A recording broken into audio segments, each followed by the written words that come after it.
ছবি একটা মানে মানে আমরা বেলাদেরকে সবাই চিনি। এই ঐতিহাসিক ছবি হচ্ছে সেটার খোঁজ পাই এবং মিউজিক ডিরেক্টর অমিত চ্যাটার্জি লিখেছেন, এই গানটি লিখেছেন, আমি যে গানটি গেয়েছি সেটা লিখেছেন রিতম সেন।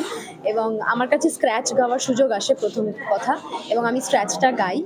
এবং ফাইনালি এই গানটা যে আমার গলায় থাকবে সেটা আমি জানতাম না, সেটা আমি অনেকটা পরে জানতে পেরেছি। যখন জানতে পেরেছি তখন খুবই হ্যাপি হয়েছি, কারণ গানটা আমার কাছে খুব স্পেশাল ছিল। এবং কিছু গান গাওয়ার সময় হয়তো মনে মনে আমরা ভেবেই ফেলি যে এই গানটা যদি আমার হতো, তো হয়তো আমি ভেবেছিলাম এই গানটা গাওয়ার সময় যে এই গানটা যদি আমার হতো।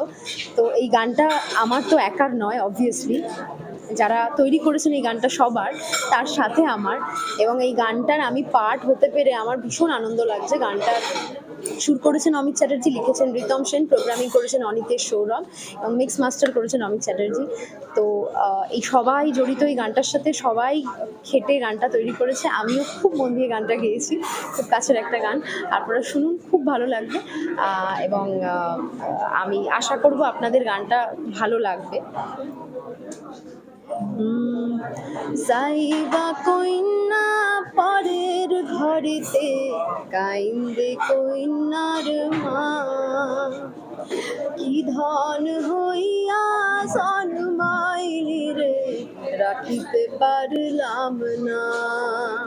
বাকিটা চটপট ইউটিউবে গিয়ে শুনে ফেলুন। Thank you.